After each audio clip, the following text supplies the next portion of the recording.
Hi, and welcome to the Writing Biz. This is where we take care of the business of writing.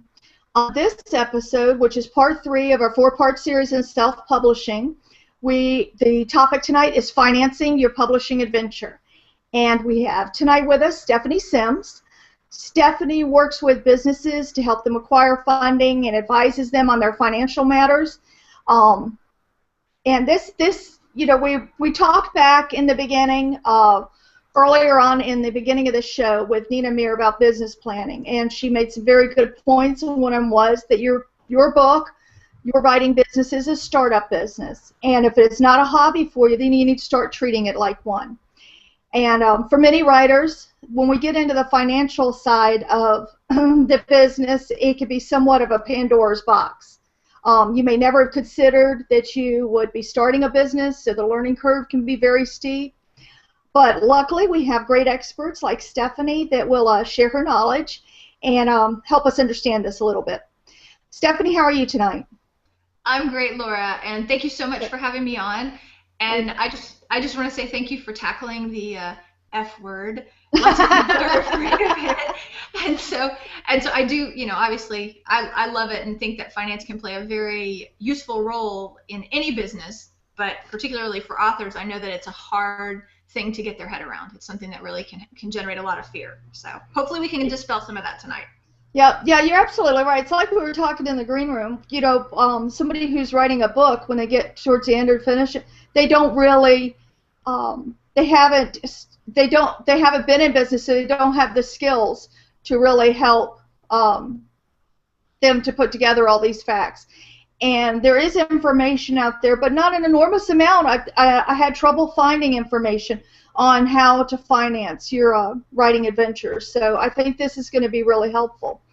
Why don't you tell us a little bit about how you got started in the finance business, and just let us get to know you a little bit. Okay. My tagline, if you will, is that I'm a recovering investment banker. So I actually started my career in investment banking and worked there for about 6 years. Then I worked in a semiconductor startup company, so operations, all kinds of great stuff, for about 10 years, which we were thrilled to be able to sell. And once we had completed that, I had also had 3 kids along the way. My husband and I had said, we want to take a break, and we don't want to live where it snows anymore or where it's nasty weather. So we left Switzerland, where we were, and we moved back to sunny Arizona, where we've been since 2009. And I have been helping small businesses either on a consulting basis or more recently through online workshops learn what they can about their business finances and how they can manage them better. Oh, cool. I had a chance to look at your website, and it was very interesting. There you have a lot of information there. Yeah, and it's pretty. I like the colors. No, I really do. Yeah. And it's so funny because everybody says, you can't use purple and green for finance, and I'm like, well, that's just me. I'm just a weird person. That's how it goes. Yeah, it worked out. It really did. Now, let's think about this from a writer's standpoint. You're finishing your book. You know that it's going to cost X amount of dollars. I'm not saying that it costs this. I'm just going to throw a number out there. Let's say $10,000, which you may have some of it in a savings account, but you're really trying to figure out how to get your book out there with the amount of money and how to get the money that you need. What would you think? What would you say is the first thing they need to evaluate and think about? Well, I think you're right in saying you need to see how much money you actually have personally and how much of that you actually can contribute to the $10,000 that you need. Because you may have it in savings, but for example, if you know that you have a child that's about to go to college, or you have, some health issues, or you want to buy a house, or you're going to need a new car, then that money may not really be available. So I think the first step is to understand how much you need from other sources. Is it the whole 10,000? Is it 5? What is it you really need? And then I think the second step is going to be understanding what you're going to use it for. Because when you go to ask somebody for money, they want to understand what you're going to do with it. And most people aren't going to be super comfortable if you say, well, it's to pay my personal expenses while I write my book, or it's to travel to New York to meet an agent.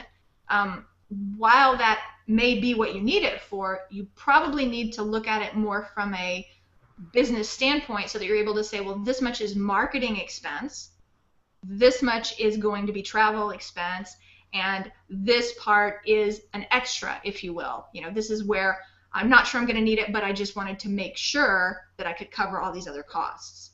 And by breaking it down like that, you immediately become more credible to anyone that you're asking to invest in your project. Right. So, I mean, going back to the business plan, it's definitely in your best interest if you're seeking any funds to make sure that you have a really clear, concise business plan that you can show somebody. And I mean, you know, you look at the different investors that you could have. I mean, one, you could be trying to get a publisher or either a large publisher or a small publisher that it's going to absorb some of the costs. You have to be able to prove to them that you have some value, that your project has some value. Even if it's your relative, you know, you need to be able to show them this is what I have planned. I mean, anybody, you know how family is. Usually if you lend money in the family, you know that it's a high-risk loan. You know, and you have to be aware of that. But if you have things planned out. The other thing I was thinking about this morning is that if you've taken all the steps, you have a business plan, you have licensed your business, you have an actual business, that helps protect you too. If you do go borrow the money, if your book does horribly bad, you do have legal things that you can do to help, you know, off-put that loan and things, you know, as far as bankruptcy and things like that. So I think that's important too. You can't really go bankrupt on money that's just kind of there. You have to have, am I right in that? You have to have some type of connection to the business. Well, what happens is anytime you have a legal entity that's not you as an individual that borrows the money, that means that the person who loaned you the money only has access to the assets within that legal entity. So let's look at it this way. Let's take my business, okay, because that might make it a little easier. I offer consulting. Well, let's say that I offer someone some advice and they take my advice and all of a sudden it doesn't work out and their business goes horribly south and they sue me. Well, if I'm doing business as me, Stephanie Sims, then every bank account that's in my name, my house, my car, anything that I personally own, assuming I lose, okay, so I would defend myself, right. I'm not saying I'd give up, but assuming I lose, all of that could be used to pay that person who sued me and won. However, because I do business in a legal entity, all of that remains my personal assets, and the only thing that the person who would sue me could access are the assets of the business. So in the case of an author, depending on how you set your business up, it could just be the proceeds from your one book. You know, if you set up an entity for each book, then the only thing they could eventually look for are any receipts, you know, from sales of that book. So they couldn't come after you personally, and that's important, I think. No, I agree with you. That's why I was thinking about this morning, and I said that would be to have a really good structure would be a very good way to protect yourself in the case that you do not get the book sales that you want. Because you may have a wonderful, terrific product that everybody loves. Let's say it's about vampires. Well, vampires are kind of on their way out now. Zombies have taken over. So it may take you a year to get that book out. By the time it's out, nobody wants to talk about vampires anymore, and it doesn't matter how good your book is. So, I mean, it's a very volatile type of industry, so I think that being able to protect yourself like that would be a very smart thing to do.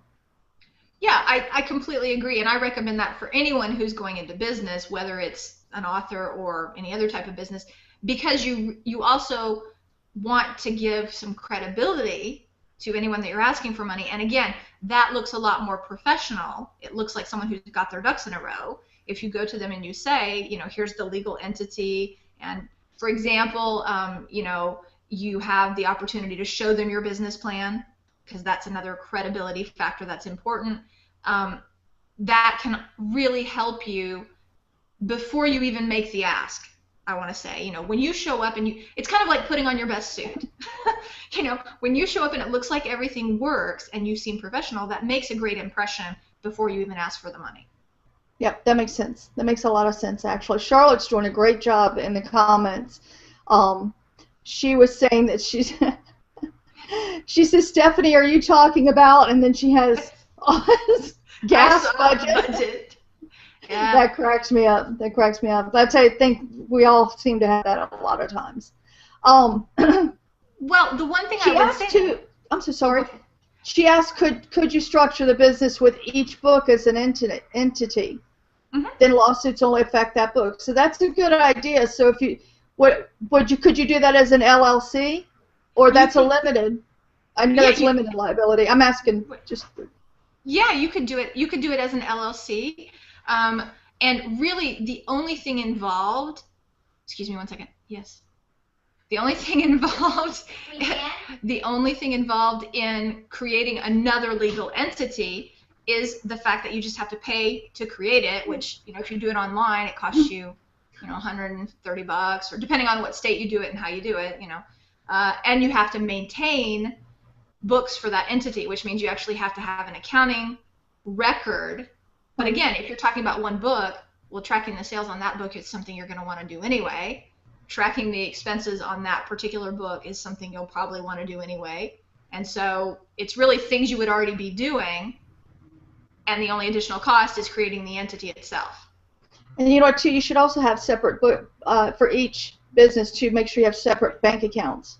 I know a lot of people will get into trouble because of that. They kind of lump them together, and that's asking for a nightmare. I mean, It really is. Yeah. Okay, now let's talk about where you can look for funds. I mean, I know I mentioned, a couple of different ways, but where do you think that a writer could look for funds outside of their own bank account? Well, the place I would start, just because it's easier, and because I think that the market is, as you mentioned earlier, is really attracted by the writing of a book as a project, would be either crowdfunding or something, a little bit of a variation. Have you heard of a site called Patreon? I have. I haven't looked into it, but no, I have heard of it. Yes. Okay. So what Patreon is, and it's just a riff on crowdfunding, if you will, but essentially it's a way to support someone who's doing an artistic endeavor. It can be a painting, it can be a sculpture, it can be a film, it can be a piece of music, it could also be a book. And it works very similar to crowdfunding in that you set up a campaign, you explain to people how much you need and what you're going to use it for, and then they're able to contribute, and based on the levels at which they contribute, you offer them perks. Maybe if they contribute more than $50, you offer them a first edition copy of the book that's been signed. If they invest, or if they give, because we're really talking about donations here, if they give $100, then maybe they get to have coffee with you, or you have to come up with a reward scheme that's going to increase the amount of donation per person. But once you do that, then all of the technicalities of getting the money and you collecting it are handled by the platform. Yeah, that's what Phil Boyer used, isn't it?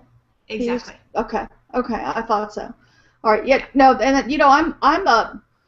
I'm very interested in that crowdfunding type of idea, and the reason is I think it really helps you see as an author if what you're writing is as valuable as you think it is.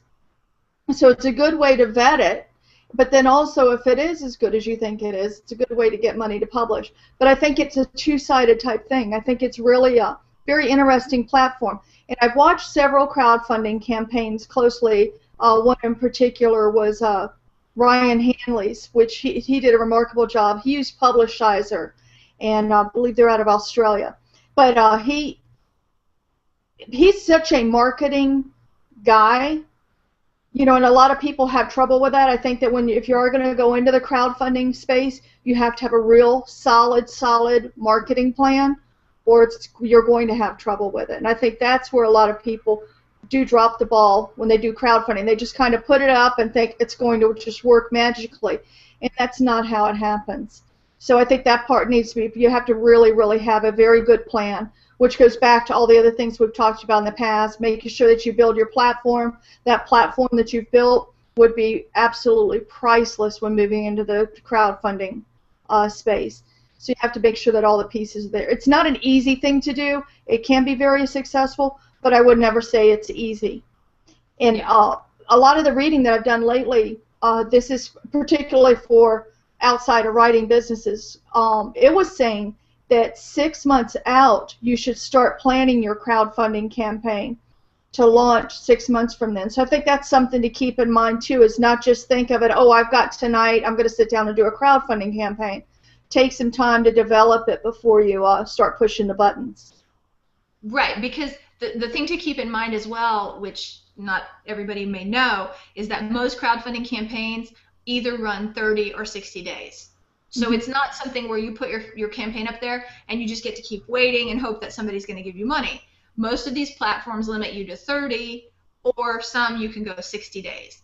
So really, it's a race. You know, I mean, you need to see it, I don't want to say a marathon, but maybe a 10K. You know, you kind of need to see it as a 10K that you're going to have to train for, because once the clock starts ticking, you're going to have to be out there pretty much every day trying to connect with the new people that you've been able to meet and to encourage them to share it further so that you can broaden your reach. Yeah, now, exactly. And you have to make sure that you're committed to that time, because it is a big thing to do. It's not super easy, and it does take time, and you have to be very focused on it. The other thing is to check the platforms thoroughly and make sure, first of all, make sure they have good reviews, you know, that other people have used them well. And the other thing is there's a couple of different ways to do it. And one is at the end of the 30 or 60 days, if you meet your goal, you get that money. But if you don't meet it, you don't get the money. The other way is that you get to keep whatever, you know, you had raised. So you have to make sure which one's going to work for you, and that's kind of just a personal thing, which one you think is going to be best for you. So. Right. Well, and that's where having your budget. Sorry, I know nobody likes that word, but that's where having the budget is really useful, because if what happens is you really need, say, 6,000 of that 10,000 to get your book published. You know, you can't get it done with less than 6,000. Then it probably doesn't make sense for you to do a campaign where you keep whatever you get, because if you only get 3,000, it's not going to help you. Right. And you may not be able to deliver on the prizes that you promised, because I think that's another piece that people neglect. There is a lot of upfront work, as you mentioned, but don't forget, once you get the money, you still have to deliver on all those prizes that you offered to the people who gave at certain levels. And I have a good friend, Gail Harris, who has a book coming out in just a few, actually next week I think it's coming out, and she told me that she was still, up until like a couple of weeks ago, she was still satisfying the prize requests that she had from their crowdfunding campaign. That makes sense, yeah. So, you know, you got to plan time on both the front end and the back end, and make sure that those two elements plus the cost, because crowdfunding is not free. As you mentioned, the platforms make you choose, and the difference between the choices of all or nothing or you get to keep whatever you earn is also a question of cost. Usually, I think it costs you between 2 and 4% if you go with an all or nothing campaign, and if you go with I keep what I earn, it can cost you up to 9%. Right. So there's a big difference in cost as well. Charlotte asked a couple of questions. She said, what happens if you don't write the book? Do the funds go back to the donors? I wasn't real sure about that one. Well, I think that what you have to do is you have to satisfy the prizes that were promised. Right. And so I think you'd be in a world of hurt if you didn't actually write and publish the book, if you promised the book as a prize. Yeah, and I think it's more than anything, I think it might be a reputation thing. Definitely. I mean, there's a credibility issue regardless, but, you know, I don't know if there'd be legal action that would be possible. I don't know. I don't know. I would be interested in finding out. You know, I can't even recall in anything that I've read that actually came up, unless it just said, you know, just a couple of sentences or something. I don't remember. I'll have to find out about that. That will be in the blog post tomorrow, people. I'm so sorry. I was reading Charlotte's comments again, just going on about the budget. She was saying crowdfunding campaigns are time limited. She says 6 or 9 months, but I don't know. The ones I've looked at are shorter than that. Yeah, well, and again, the other thing to be wary about is that there are tons and tons of new crowdfunding platforms that are coming up. Most people, when they think crowdfunding, they think Kickstarter, Indiegogo, and those are great, well-established platforms, but there are plenty of new competitors in the space, and so you just want to be sure that when you choose the platform that you're going to work with, you feel comfortable that they're protecting your data, that they're sufficiently solid so they'll still be there when it's time for you to get your money. Right. Do some due diligence and really make sure that you connect with them and that you trust them.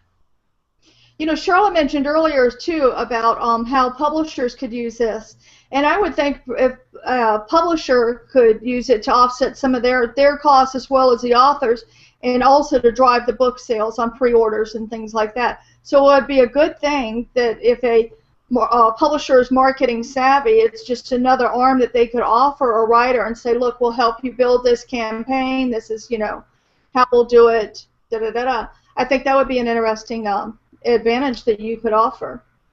As a publisher, you mean? As a publisher. Yeah. I think that would be a huge value-add service, because I think that's one place where, like you said, some people have this idea of, well, I just fill out the form and I hit go and my campaign launches itself. Right. These campaigns are really quite sophisticated. Most of the times there's at least one, if not multiple, videos that are included on the page. There's a huge amount of work put into the description of, because you've got just a few seconds to grab someone's attention when they land on your fundraising page. And so I do think that would be a big value add for anyone who is in the publishing industry, yeah. And I would suggest anybody who's even considering the crowdfunding to really, really research it. I mean, really research, go and look at the campaigns that you like, why you like them, have a notebook next to you, why you like them, what did you not like about them, and really use all that to do your own, because each, just like any business, your business is unique, and your goals are going to be unique, and your needs are going to be unique, so try to build it around that by looking at the other things. What about, how do you feel about, I know that there's many times that writers have put second mortgages on their houses, have done things like that. As a finance person, how would you feel about that? Well, to me, I'm not a betting person. Even though I live around lots of casinos, I'm not a betting person. And that, to me, seems to be a very risky proposition, because what you're doing is you're doubling down. Yeah. Because it's not just you're risking your time now and your energy for this project, you're also risking, for example, your house or your savings account or whatever it is. Now, that's not to say if you're in a situation where, for example, maybe it's your third book, and this is the one where the money's starting to come in, and that Right. money helps you get to market faster. That is much more of a considered risk than, say, someone who's on their first book and has no clue really how well accepted their product will be. Those two things are not the same in terms of risk, but I would be very hesitant. I mean, I would never suggest that someone take out a mortgage on their house, for example, to finance either their business or their work, if it happens to be a book. I just think that that's just taking on too much risk and putting too much pressure on yourself, frankly. Yeah, the only way I could think, and I don't think mortgaging the house is ever a good idea, but the only thing I could think about using your personal money is if you used it with a mindset, if you were thinking, you know what, I would really like to have this extra money set aside for traveling, and now you're doing this book, you could say to yourself, okay, which is more important to me, doing the traveling or the book? And if the book's more important, you were going to take that money and travel with it anyway, so it was just going to kind of go. I mean, you'd have the experience, but not anything solid coming back out of it, like buying a car or something like that. So if you can do that, I mean, if you can justify it that way, then I don't think it is a problem to use your own money. And that's in a regular, a regular business, my thing's always been don't use your own money. But writing is a little bit different. Right. Well, and I think you're right that it's a question of what type of money are we talking about. Like Mm-hmm. you mentioned, if what you have is what some people like to refer to as their slush fund, this is our vacation fund, and you and your family decide that this year the experience of writing a book is really what they want to give you for Christmas, or that fund becomes available, that's very different than putting your personal assets, your livelihood, if you will, at risk. Right. So again, and I think that there's something to be said both in your commitment to the project and in how it looks towards other people you might ask for money, to have put some of your own money in it. Right? Yeah. I think that, well, yeah, it shows that you're committed to it. Sure, absolutely. Right. Absolutely. So yeah. It's not that you have to finance all of it yourself, but for example, if you say, I paid the first, $2,000, for example, and now I'd like everybody else to get me to 10, that may be a much easier sell. It may be easier for people to believe in your project, to see that you believe in it that much. Well, too, if you set up your business properly, you can loan the business money, and then also. But this is the thing: if you do any of that, if you loan the business money, if you borrow money from your second cousin's boyfriend or whatever, make sure that you have a contract, because that contract, if there is a default on the loan, that contract's not going to only be important to you; it's going to be important to them too. Right. So make sure that you have everything in black and white. And that it's just not scribbled on the back of an envelope or something. You owe me $1,000, because the better you structure things, the better off you're going to be at the end. Right, and you want to be clear about what you owe and to whom, as much as they want to protect their interests. So yeah, right. You definitely need to document anything, and that, frankly, that would be the same for anyone that you choose to work with. Be it someone that you're working a publishing contract with, or someone that you bring in to do design, say that you hire a designer to help you with your book. You always want to make sure that you document so that you're clear about what's owed and what services or products are going to be provided in exchange for that. Right, absolutely. Charlotte was saying that at author.com, AUTHR.com, that they charge a flat fee of $14.95 a month instead of taking a commission or a percentage off funds raised. Now, she's asking which is better, a percentage or a flat fee. And in my opinion, and you can give your own, my opinion is it depends on the services that they're offering. It depends on what they have to offer. How big of a audience do they have that they help bring to the table? That's how I would decide. I'd rather get less in the end if I was getting more out there. So it's just that's a idea that I have. Right. Well, and I think that comes back also to how you view your campaign. If you already, for example, let's take Ryan Hanley. Ryan Hanley already has a huge social media presence. Okay, so he's not someone who's necessarily, while he's looking, I'm sure, for some publicity from the platform he uses, he doesn't need them necessarily to drive traffic to his campaign. Right. However, if you've got 30 friends on Facebook, first, crowdfunding might not be the right step for you, but if you have much smaller social media followings, then it may be worth the extra dollar cost to have someone who has a much broader following, so that you get more exposure. Cool. And there's another way that you could do it too. It's not necessarily crowdfunding, but the pre-order campaigns, and a lot of people do that. And that, to me, that would be difficult to do on a first untested book. But if you had, if you, like you said, if you were further down in a series or had several books already published, I think that the pre-orders would be easier to do. Or even a first book if it's a nonfiction book, just because if that's, that's this person's of expertise, that this is what they know about, and you have some type of understanding of what that book's going to be, then maybe a first book. But I would think that the pre-orders would be a good way to bring in some money too. Charlotte said that the IBPA, which is International Book Publishers Association, their members save $50 on a premium account with Publish.com. Don't say that like 5 times in a row. And which is a crowdfunding platform built exclusively for the literary world. I guess probably similar to that Publishizer. There's another one too that was mentioned the other day, Book Trope, and I'm not really sure exactly what the parameters are on that. I'll put together a list of different crowdfunding platforms and pre-order things that can be applied to this.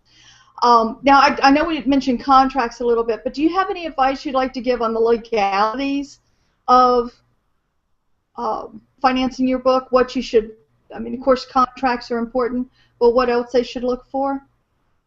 Well, I think that, to be honest, I think it's going to be really hard to find someone who's actually going to give you a loan Mm-hmm. on the book itself. They may give you a personal loan. Now Right. that's totally different. But I don't know that anyone's going to give you a loan directly on your book. So I think you're going to be more in the realm of either donations, like Patreon, or crowdfunding, in which case there's not really a contract per se. But again, planning, is going to be super important because you need to be sure that when you get to the end and you give away all your prizes and you count the time it takes you, you've actually gotten all the money you need. Right. Because Right. I think a lot of people don't factor that in. They say, oh, well, I only need 6,000 because that's what the publishing house told me. And they don't consider, that they probably need to go to 10 to actually cover everything that has to happen. Right. Right. Yeah, I could see that could definitely be a problem. And I think too that before you set up that crowdfunding campaign or before you go and search your funds, like we talked earlier, go through your business plan and everything, but have somebody sit down with you and help make sure that you have covered all the costs that you could incur that are going to help you. Because there's other things a lot of times that don't get considered. Let's say if you're a writer with a full-time job, you're probably going to have to take some time off from that job to go out and do speaking events and to push your book and do all the things that you need to do. So that income is going to be missing. You have to replace that income somehow unless you want to, like live in a box, which I don't think anybody really wants to go do. So I think that, you have to really keep those kind of things into consideration too. In the different, sometimes you may, like you said, travel expenses that you may not think that you need, but as you get closer towards the end, you may find that, I didn't think I need to go to that event in Arizona, this big, huge book event. That would be so helpful to me. Well, I didn't even think about that. Where am I going to get that money? You have to really lay it out and think about it. Think about your plan. Well, sorry, I was just going to say that's where having the end in mind, kind of looking forward and saying, okay, this thing really, really works and I really believe in it, and here's what it's going to look like. I'm going to do a tour and I'm going to have to be in this place or whatever. You don't necessarily want to ask for all that money, but you want to make sure that you've got a good portion of it so that if it happens, your expenses are covered. And I think you can think through it as, what does it take me to create it? So what have I got left that I have to spend to create it? And then what does it take me to get it in the hands of people, right? So that's all the marketing, advertising, and all of that. And then what's it going to cost me to do the next one? I would even go so far as to look and say to yourself, okay, and am I going to want to take a month off because I'm going to be so exhausted that I can't work or whatever? And that is really the pool of what you need to cover. Oh yeah. And then you can decide how much of it comes from crowdfunding, how much from you, and how much from other sources, if that's the case. Yeah, because if you're working full time too, you may want to just take a couple of weeks at the end of the book to sit down and make sure that all the editing is taken care of, the proofreading, and make sure that you really concentrate just on that project for a couple of weeks so that you can, fit it back into your life later on. But yeah, there's all those different pieces. Well, Stephanie, I want to thank you so much for your time tonight. I think that we offered some great advice to get people thinking of some things they may not have thought of and helped them kind of through that. Why don't you tell us where we can find you and what you have coming up? Oh, well, thank you so much for asking me to join. It was a pleasure. I am actually, I say actually a lot, I am in the process of launching some small group workshops, which I'm really excited about. They're going to help business owners understand what builds value in your company. Those will be launching in probably 2 weeks, so keep your eyes out for that. If you're wondering, although it may not be so applicable for your crowd, but if you're wondering how to build value and where you stand today with the value of your business, there is an assessment on finance-ability.com that you can take. It's 25 multiple choice questions, and it'll tell you where the most likely source of funds is for your business and where your strengths and weaknesses are for building value. Oh, neat, neat. That must have been interesting to put together. Yeah, it's been a labor of love. Although there are days I hated it, but it has been a labor of love. But Right, yeah, right. it's been a lot of fun. Yeah, I mean, I was just, and it's so interesting, like we were talking earlier, when you find a hole in something and you're able to add some value to help fill that hole. It's such a good feeling. It makes it worth getting up in the morning and keep going, you know? So that's great. I want to thank everybody for joining us for this week's episode of The Writing Biz. You can find past episodes and all the resources and tools that we mentioned on the show at thewritingbiz.com. While you're there, if you would like, please join our newsletter. I release a newsletter. I not only put in the video, but I also add in even more resources that aren't on the blog post of the site and aren't in the HOA itself. So there's a lot of information there. You can also listen to The Writing Biz on podcasts on Stitcher Radio and iTunes. And I would appreciate it if you could please leave a review. Next week, we have the last of the self-publishing series. I have Penny Stanzaveria going to be on, and she's going to discuss publishing platforms with us. It's going to be a really good show. I'm looking forward to it. Excited to have her. Stephanie, thank you again for joining us. And thank you so much to everyone who's watching or listening to The Writing Biz, and have a great week. Thanks so much, Laura. Have a great week.